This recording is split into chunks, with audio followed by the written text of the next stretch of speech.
Everyone is talking about what decisions we should be making involving school security, which is a good thing.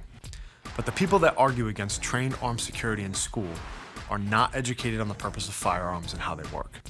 I've got schools in my area that have had armed guards long before any tragedy happened, because it's just common sense. There is no truer statement than this. The only thing that stops a bad guy with a gun is a good guy with a gun. And I know because I have seen it time and time again. When it comes to an active shooter emergency, how are you going to decrease the response time and meet the threat before they actually kill anybody? Put someone on the scene. Putting an armed good guy in the school increases everyone's chances of survival. If you disagree with that, you're basically telling me anyone with the right training on the scene during one of these tragedies wouldn't have immediately improved the outcome. But our opponents know the truth. That's why they have to distort the reality and use emotion to trick people. How many more classrooms? How many more street corners? How many more college campuses? Enough. Demand action.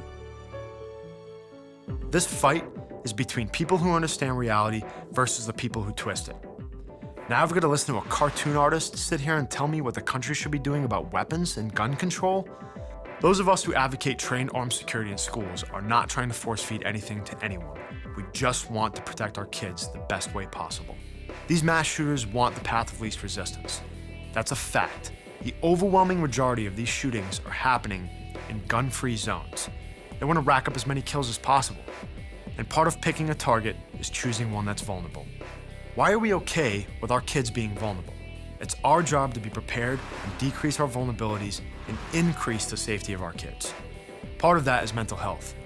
This is the world we live in. There are a lot of people in this country who need help, and schools can do more to notice these kinds of behaviors before they turn into something destructive. Here's the bottom line. The NRA made protecting our kids the #1 priority. They didn't just sit around thinking about political agendas. They made a plan, stuck with it, and they followed through. All these other groups and critics, they have no plan and they have no solutions. They would rather sit there wasting time criticizing the NRA's plan instead of offering one of their own. That's the easy way out, and guess what?